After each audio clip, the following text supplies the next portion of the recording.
Hello and welcome. I am Thomas Porteous and you're watching NewsX World. Let's take a look at some of the top stories. Amid fears of price hikes, US President Donald Trump's administration has excluded smartphones and several electronic devices from reciprocal tariffs, including the 125% duties on Chinese imports. It's the first major relief granted under Trump's China tariff regime. Iran and the United States conclude a first round of talks in Oman over Tehran's nuclear program. This is the highest level meeting the two nations have had since 2018. Talks are set to continue next week. Israel says that it plans to expand its military offensive in Gaza after seizing a new corridor as part of a broader military effort. It told tens of thousands of residents in the southern Palestinian territory to evacuate and launch strikes after projectiles were fired from there. In Eastern Europe, tens of thousands of pro-government supporters hold a rally in Belgrade following months of unrest across the country. Despite some of the president's followers travelling from neighbouring countries, attendance was significantly lower than last month's huge anti-government protests. In South America, Ecuador will go to the polls today in their presidential runoff election. In a polarized landscape, voters will choose between an incumbent young millionaire and a leftist lawyer to lead the South American country for the next 4 years. Thousands of Hungarians lined the streets of Budapest to protest Viktor Orban's moves to ban the annual Pride March. Orban's party passed the law last month banning the event on claims the event could be harmful to children. In the Dominican Republic, the number of those who have died after a nightclub roof collapse has risen to 226. Politicians, athletes and a fashion designer were among those enjoying the music when the disaster occurred. Anthony Albanese's government said it would spend 10 billion Australian dollars to build 100,000 homes amid an election and a housing crisis in Australia. The Australian government has also pledged to build 1 million homes by 2030 to ease cost pressures in Australia.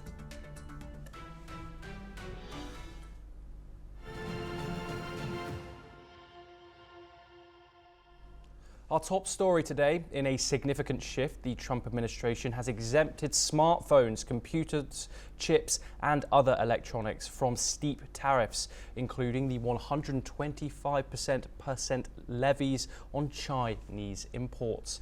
The exemptions follow warnings from tech firms like Apple and Nvidia among over high prices. US Customs and Border Patrol confirmed that these goods will avoid both Trump's 10% global tariff and harsher China-specific taxes. Analysts call it a game changer for the tech industry. The White House says the move gives companies time to shift manufacturing to the US. However, these products still face a 20% China tariff linked to fentanyl. Trump defended the tariff, citing strong US revenue and strategic edge in trade talks. While most nations get a 90-day tariff pause, China faces a hike to 145% due to its retaliation. Apple is reportedly accelerating iPhone production in India. Let's take a listen to what Trump had to say. I'll give you that answer on Monday. We'll be very specific on Monday. What are you suggesting? We're taking in a lot of money. As a country, we're taking in a lot of money.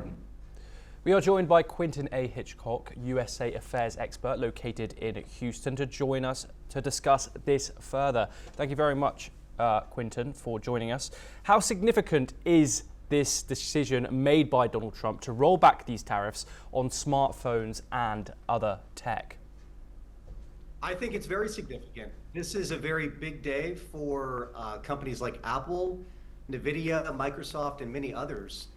We have to take a step back and remember that the U.S. economy, the technology sector is comprised about 10% of the U.S. economy and the the global GDP.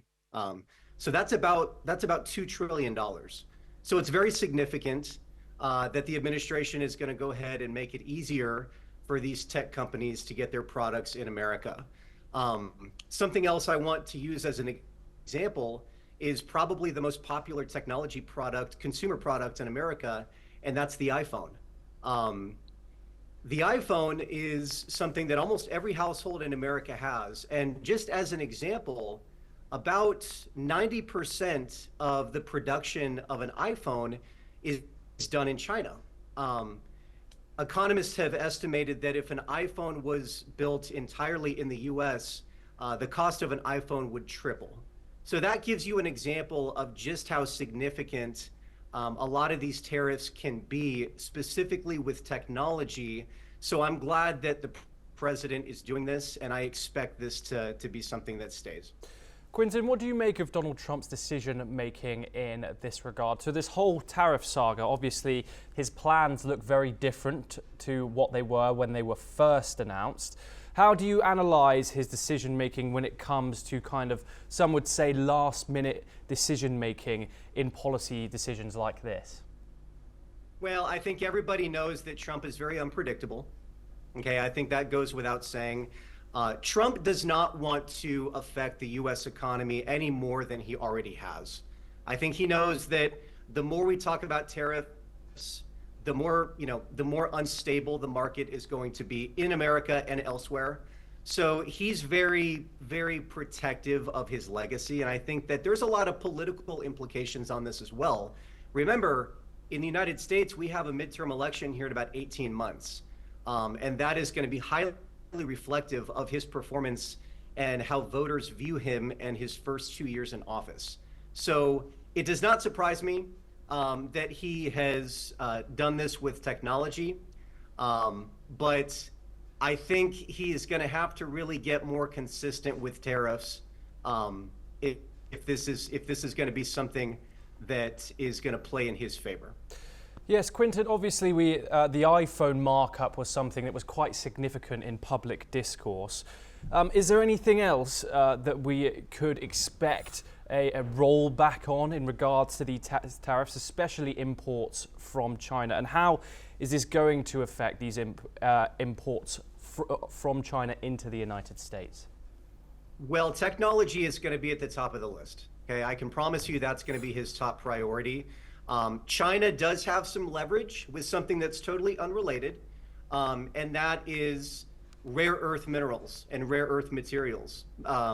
Why is that significant? Well, the United States gets upwards of about 70% of our rare earth minerals from China. Well, what do you need? What do rare earth minerals produce? Well, we need those to produce technology products, aerospace products, including military, as well as healthcare products. So that's going to be very significant. And I think the president does not want to get into a trade war that's going to jeopardize our access to rare earth minerals. So technology is going to be at the top of the list for his priorities. But that's going to have to be a caveat that we can't take our eye off of, because China does have some leverage in that regard.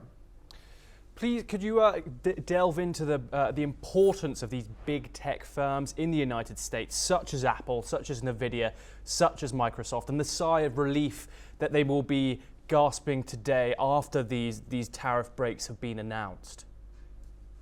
Well, we're talking about the largest GDP in the world.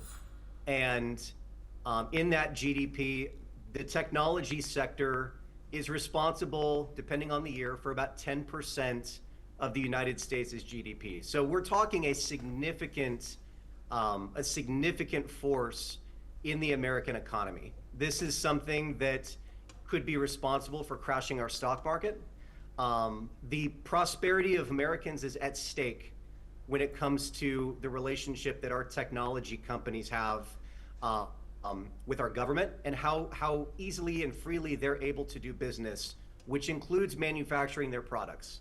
So that is going to be, as I said, a top priority for this president and his administration, because they're aware that technology is going to have serious implications on his legacy and specifically on the economy and how he has managed the economy. Quentin A. Hitchcock, thank you very much for joining us. Let's turn to the Middle East now, where the United States and Iran appear cautiously optimistic as high-level nuclear talks continue in Oman. Iran says Washington is pushing for a deal as soon as possible, while the White House describes the meeting as positive and constructive. Iranian Foreign Minister Abbas Araghchi, who met briefly with US Special Envoy Steve Witkoff, said both sides came very close to a basis for negotiation and warned against dragging talks out. Speaking aboard Air Force One, US President Donald Trump called the discussions okay, but added that nothing matters until you get it done. Both sides communicated through Oman's foreign minister, but reportedly exchanged direct words for a few minutes.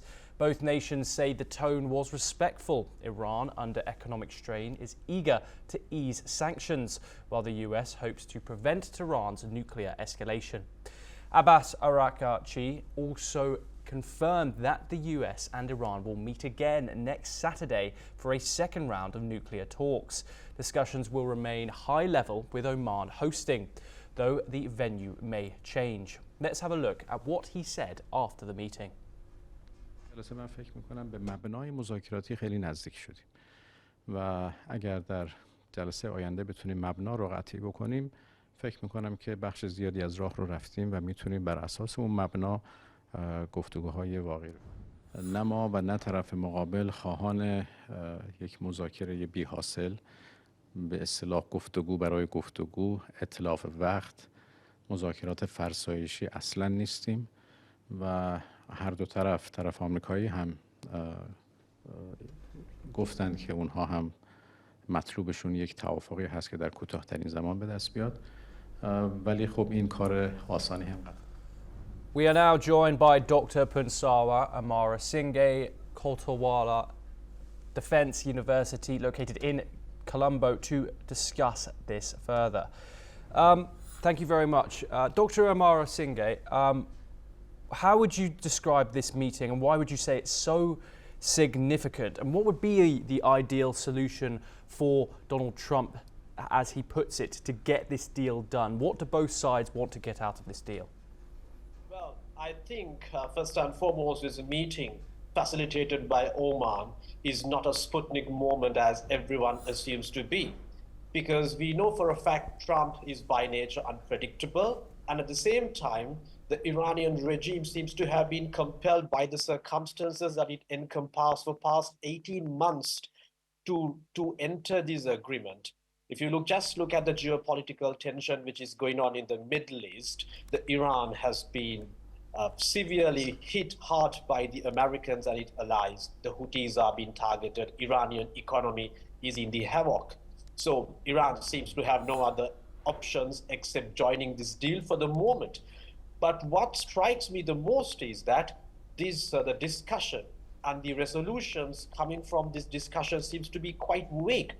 Of course, on his travel on the Air Force One, the President Trump has stated that I don't want Iran to have a nuclear weapon. It can go prosperous, it can be extremely great, but I don't want it to have a nuclear weapon. If it chooses to have a nuclear weapon, there would be consequences, which means that America would opt for the preemptive strikes in attacking the nuclear facilities of Iran. So in that context, there is a kind of a deterring sign. So that is why Tehran has entered the deal. But at the moment, thus far, we have no clue about what is going to emerge from this discussion. The Saturday's deal was kind of an appetizer, right?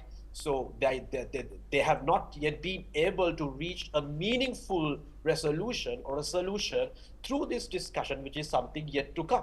And I hope that they would opt for something like what Obama administration did in 2015, which intended to be much more productive. But at the moment, the President Trump seems to be only more rhetorical, saying that he would not allow Iran to emerge as a nuclear nation.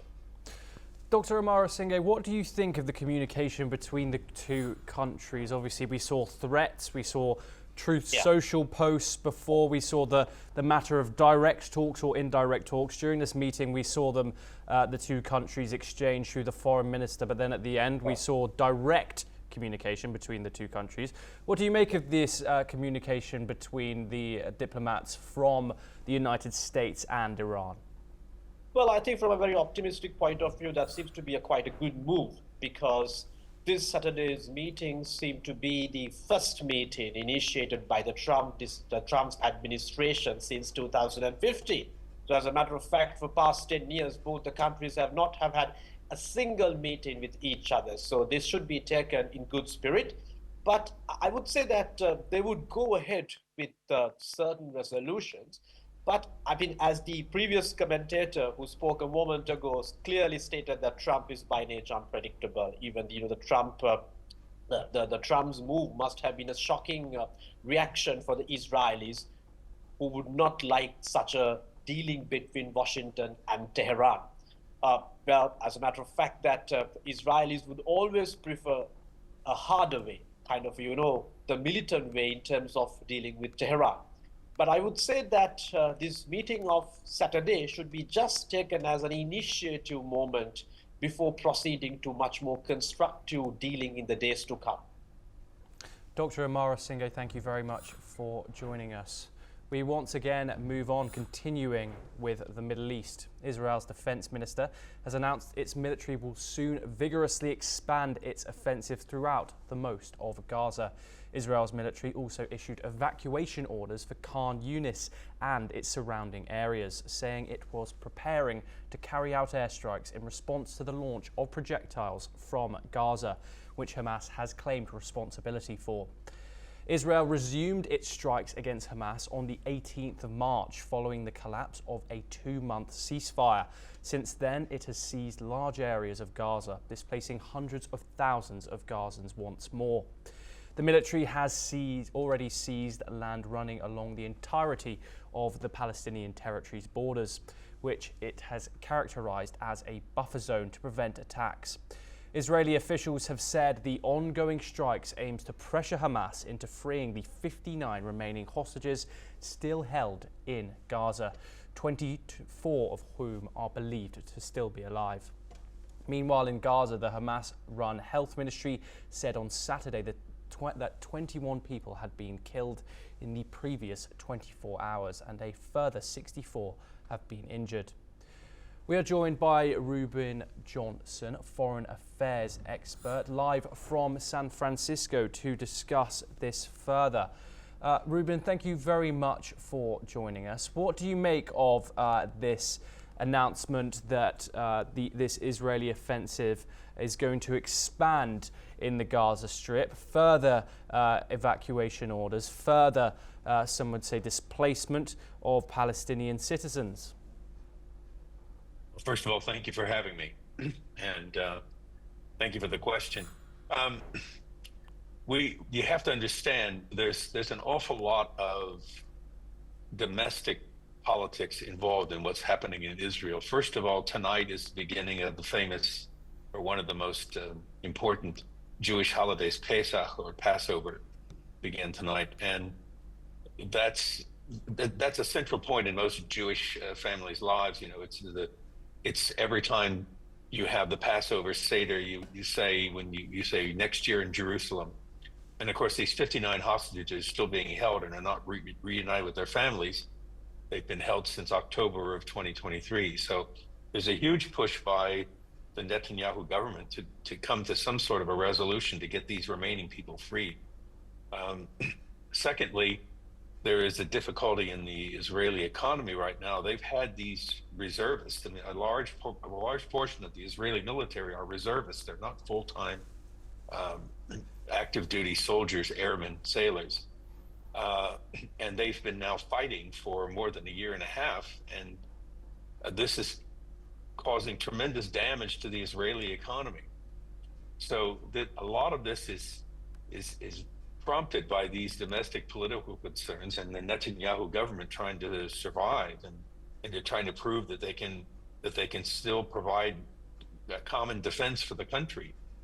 Israel has all of this fantastic military technology, including some of the most advanced fighter aircraft that have ever been produced in the United States. But that's great if you're fighting an external threat like Iran or Syria or someone, but they're of less utility when it's an internal threat in a very small area like Gaza. Ruben, what do you make of the fact that these Palestinians on Passover, as you say, are being displaced from their homes, mass evacuation orders? This is a repeated action from the Israeli government, all while these 59 hostages, 24 are expected to be deceased, are still being held by Hamas in the Gaza Strip. This has been the story of Gaza, I mean, ever since, well, first of all, ever since the October 7th, the October 2023 incursion into Israel from Gaza, that this has been a constant flow of people being displaced. And it's always a conflict between the one side which says, well, these people are being, their homes are being bombed, or this is being bombed and they're being displaced. And on the Israeli side saying, well, yes, but the reason they're being bombed is because there are weapons being hidden in this building. There are tunnels underneath this structure. This is where, and there's an awful lot of, if you believe some of the reports, there's an awful lot of hostility by the people in Gaza against Hamas, because they say, well, you guys come out of your tunnels and you shoot a bunch of rockets, and then you scurry underground and nothing happens to you, but then the Israelis come and bomb us because we're on top of you. So it's a horrendous situation. I don't know how you get out of this without some sort of there's going to have to be some sort of an international effort to try to resolve this crisis. But on the other hand, Gaza has been this way now for more than 30 years, even before that. But it's always been an untenable mess, and it's no coincidence that it was the one part of Israel that when the Palestinian Authority was created, the Israeli army was happy to leave behind. They wanted nothing to do with Gaza. Incidentally, neither do the Egyptians, which Gaza borders on Egypt. Yes. They don't want anything to do with it either. Ruben Johnson, thank you very much for joining us. Very insightful stuff. We have to move on. We stay in the Middle East, where Hamas on Saturday released a video purposefully of an Israeli-American hostage, Eden Alexander, who has been held in Gaza since he was captured by Hamas on October the 7th, 2023.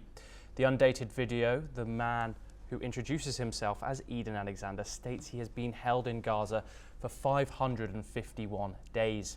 The man questions why he is still being held and pleads for his release.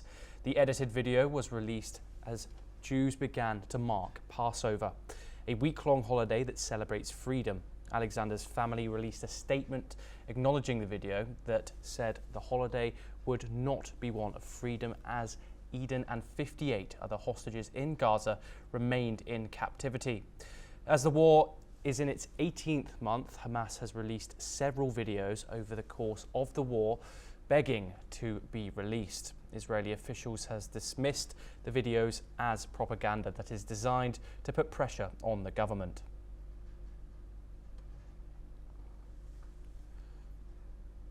We move to Lebanon now, where most Hezbollah military sites in the south of the country are now under the control of the Lebanese army.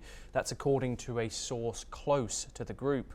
The handover follows a ceasefire agreement reached on November the 27th, which ended more of a year of conflict between Hezbollah and Israel, including 2 months of intense fighting.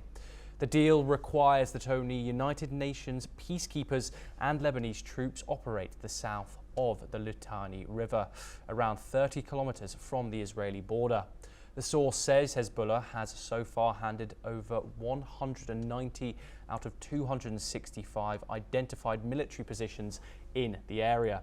As part of the agreement, Hezbollah is also required to dismantle its military infrastructure in the south and relocate its fighters north of the Litani. Israel was expected to complete its withdrawal by February the 18th, but has maintained positions in 5 locations it considers strategic. It also continued airstrikes targeting what it calls Hezbollah infrastructure or operatives. Meanwhile, President Joseph Aoun, in a speech marking the anniversary of Lebanon's civil war, renewed his call for Hezbollah to disarm. Let's listen to what he had to say. وطالما كلنا مجمعين على أنه أي سلاح خارج الدولة أو خارج قرار الدولة ممكن يعرض مصلحة لبنان للخطر لأكثر من سبب. آن الأوان نقول كلنا ما بيحمي لبنان إلا دولته وجيشه وقواه الأمنية الرسمية. The Ukrainian embassy in India has reported that Russia struck an Indian pharmaceutical warehouse in Kyiv, owned by Rajiv Gupta's Kusum Healthcare, with a missile attack on Saturday. The embassy accused Russia of deliberately targeting Indian businesses, despite Moscow's claims of a special relationship with India. The attack destroyed medicines meant for vulnerable populations, including children and the elderly. This strike is part of Russia's ongoing military campaign against Ukrainian civilians. The embassy expressed concern over Russia's actions, emphasizing the deliberate destruction of vital supplies amid claims of cooperation with India. No further details have been released regarding the attack, and investigations are ongoing. The death toll in the nightclub roof collapse in the Dominican Republic has risen to 226, as authorities say they have returned all victims' bodies to their loved ones. The disaster at the club in the Caribbean nation's worst tragedy in decades unfolded as several hundred people gathered to see merengue singer Ruby Perez. The 69-year-old died at the scene and was given a send-off at the National Theatre. The president's office earlier had said that 189 people were pulled alive from the rubble of the nightclub, now reduced to mounds of twisted metal and brick. The roof collapse's toll surpasses that of 136 inmates who died in a 2005 prison fire in the eastern city of Hughes. The government extended an initial 3-day national mourning period for another 3 days and announced the creation of a special commission of national and foreign experts to determine the cause of the disaster. We move to Eastern Europe now, where at least 55,000 people attended a nationalist rally led by Serbian President Aleksandar Vučić in downtown Belgrade, according to the Public Assembly Archive, a non-governmental group that monitors crowd sizes. The event was organised to counter months of growing anti-government protests. Despite the turnout, the number was significantly lower than the estimated 275,000 to 325,000 who joined a massive student-led protest, marking the largest demonstration in a recent wave of opposition to Vučić's government. The contrasting figures highlight the deep political divisions within Serbia, with the president rallying nationalist support while facing sustained pressure from youth-led and civil opposition movements. The events come amid ongoing concerns over media freedom, democratic backsliding and alleged corruption within the ruling administration. Let's hear what Serbian President Aleksandar Vučić had to say. Nema pobede obojene revolucije, ima pobede poštene Srbije. I Srbiju nećete moći da srušite vi koji ste je rušili 12 godina. Idemo i Niš, pa u Novi Sad, pa u Kragujevac, pa svuda po Srbiji da predstavljamo nove ideje i da predstavljamo pokret. Potrebna nam je nova energija i nova snaga, potreban nam je i novi plan. Well, that's all we have time for. We will continue to bring you more news updates from around the world.